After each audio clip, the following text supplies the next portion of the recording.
Hi everyone, thanks for tuning in. I'm Tim Edge, the voice of the Maple Leaf Finals at Agribition. And for this year, the host of this special series celebrating and showcasing the very best of Canadian rodeo. Often, one of the most entertaining parts of the rodeo is one with a hidden purpose. For fans in the stands, the Rodeo Clown is a great comedy routine, ready to crack a joke or crack us up with some crazy stunt. But that clown has a big job. He's part of the team that keeps the show moving and the contestants safe when things go sideways. Today, we'll talk about the life of a rodeo clown at the Maple Leaf Finals and hear about some of the other entertainment that makes rodeo performance so much fun. And of course, we couldn't be doing this without the help of Agribition rodeo sponsors like MNP.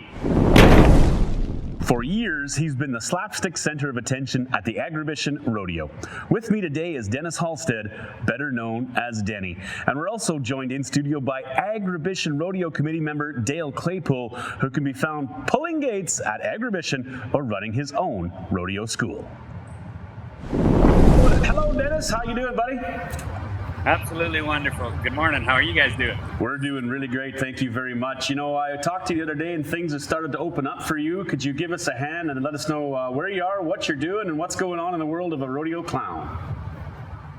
You know what? It's been a long and trying year for me, just like everybody else. But we had problems getting our visas back here in Canada, so we could cross the border. But I finally got mine, and I was very fortunate after I got mine released. About 2 weeks ago, I had a rodeo in Gooding, Idaho call me, and Gooding is probably one of the best rodeos in the Northwest. So I was very lucky. I just spent last week there doing it, and now I'm at my place in Montana for a few days. So. Right on. How was that rodeo down there? Was the crowd happy to have something going on? I'll tell you what, buddy, there was almost 5,000 people a night, sold out every night. It was absolutely incredible, and it is one of the coolest rodeos. Actually, half of Canada was there on Saturday night. I seen about 12 guys from Canada, actually. Excellent news. I'm glad to hear things are moving down there. Now, let's get into the meat and potatoes a little bit about your role when it comes to the Rodeo Clown. Could you give us an overview of what you do, what your responsibilities are, and maybe some of the hidden responsibilities people maybe don't know about? Yeah, you know what? I think sometimes people maybe are a little naive to my position because we are out there having fun and doing what I do, but I basically tell people I got two jobs. I have a very serious job and I have a very fun job.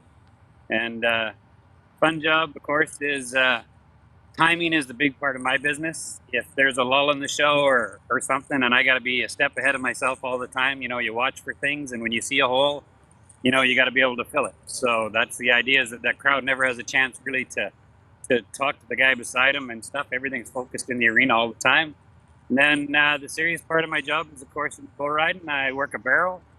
And again, even though we make it look like it's fun, I got to make sure that barrel's in a position. So if a cowboy or a bull rider is in trouble, they can get in behind my barrel. I take the hit for them, and away I go. And I tell people it's like being in a dryer. Turn the dryer on and throw it down a flight of stairs. And that's what it's like to ride in a barrel.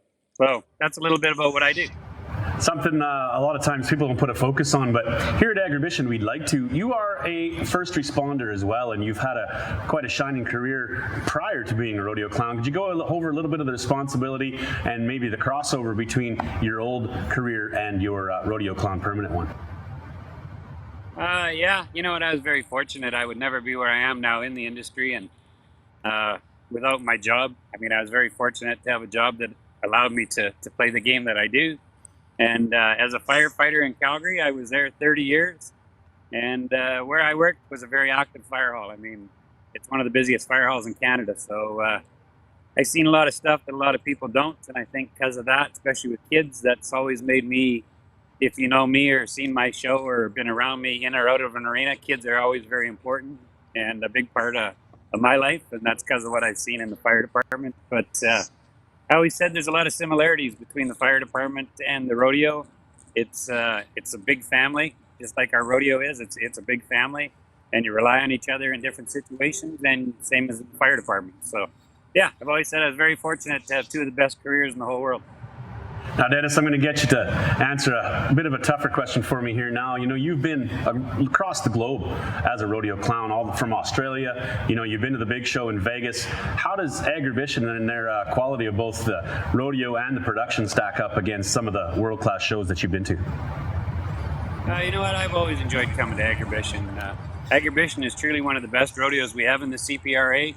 I'll be honest with you, I think Agribition has got overlooked in the past years because of being so late in the year, like we do after Canadian finals and stuff. But like I said, they've always been very first class. The committee I've always worked for has always treated me like part of their family, which for me is good. And I'm always about production.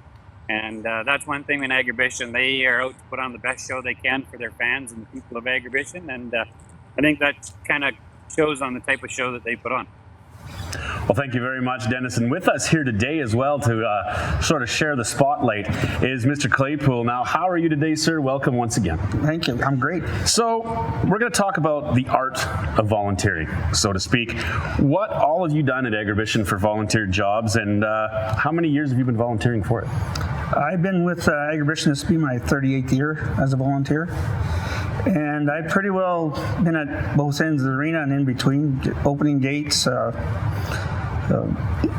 lot of times during the year I'll be at rodeos and look for acts and look for just different ways to improve our rodeo. Can you go over some of the entertainment that you found for Agribition and maybe highlight why it's so important we have high quality entertainment when it comes to rodeo performance? I think one of the best things we ever brought in, we were the first ones that have bullfights in Canada. We've had trick riders. Over the years, we've had probably some of the best openings, rodeo openings. Very exciting. They've used our openings at the CFR and other places. Excellent. Can you, on a personal level, can you correlate the phrase, the magic of volunteering? I know volunteering for Agribition had a reflection on your performance and maybe your luck, if you will, in the rodeo arena itself. Maybe just join that together for the audience and let them know how it worked for you. Well, for some reason, every year that I've been on the rodeo committee, I did ride bulls for 16 years, and actually Agribition was my first rodeo when I was 18. And it's been my lucky rodeo. I guess I rode every year that I entered. So lucked out, made money a few times too, but pretty well got a whistle every time I entered Agribition, which is pretty cool. It doesn't happen very often. Well, no, and then it's a great story to kind of correlate together. Could you maybe overline for me? We've done it in a previous episode, but as a volunteer of 38 years, for somebody in the community, how would they go about checking themselves and deciding if something like volunteer for Agribition is for them? I think the big thing, you want to improve the rodeo and you want to bring your specialties to the committee and to the rodeo. We have about 13, 14 people on our rodeo committee, and each one's got his special talent, and I think that's what's made the rodeo so good. New ideas. You can't beat good ideas, New ideas and fresh faces are kind of a key to it. Now, This is kind of off the cuff, but you've been putting up with Dennis Halstead for a long time. Is he become a little bit insufferable, or has it pretty much been okay for you to do it? He has been so good. He is so good at the media, and like he said, kids, one day, probably started about 8-9 years ago, I come downstairs to go to the committee room. Here's Dennis with 15 kids in a hallway telling them about rodeo and stuff, and they're just eating them up, and you could tell he was enjoying them too. So he's just so good to have. Excellent. And one final question. We're going to get the reaction from both of you on this if they have any kind of luck. But Dennis, I want you to maybe weigh in on this as well. Guys, in your careers, I know for a fact that you have both been completely run over by a rank mini pony. Go ahead, Dale. How did it feel for you? It was not good. No. Dennis, I don't recommend it. I got to tell you, though, it sells tickets, Dale. When you get run over by a mini pony, that sells tickets. Well done. Well, thank you very much, Dale. Thank you very much, Dennis. And we'll be right back. Howdy, folks. Straight Guy here for Cowtown. Every rancher knows Cowtown is the place for Wrangler jeans. Men's and ladies, over 7,000 pairs. Jeans for ranchin' and relaxin'. In town, out of town, if you're ranchin', you're gonna need a few things. It's gotta be Cowtown. Thanks to both Dale and Denny. We also wanted to give a special shout out to Travis James in this episode. Travis is the man behind the Rank Mini Ponies Contract Act at Agribition and one of the most entertaining rodeo acts out there. He's a tough guy who's been through a lot, and we want to let him know all of the rodeo family is proud of him.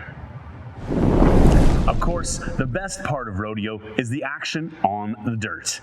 Let's have a look back at one of the best rides from the Maple Leaf Finals in the Rodeo Re-Ride presented by Ford.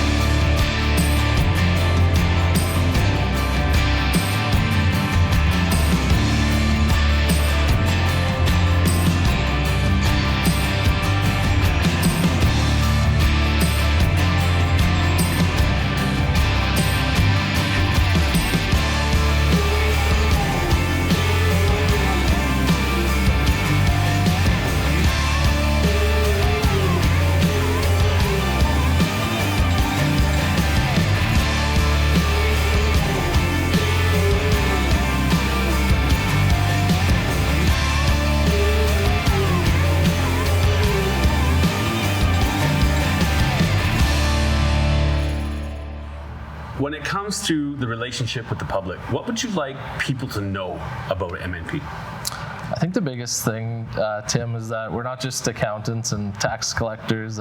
We do a lot of consulting work. We like to take things to the next level and really help solve any of our clients' issues that come up.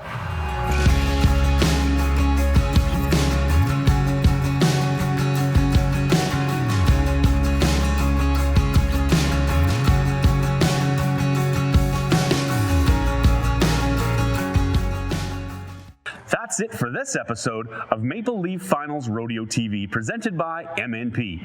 You can watch this episode anytime you want at agribition.com. Also, a big tip of the hat to our production company, IKS Media.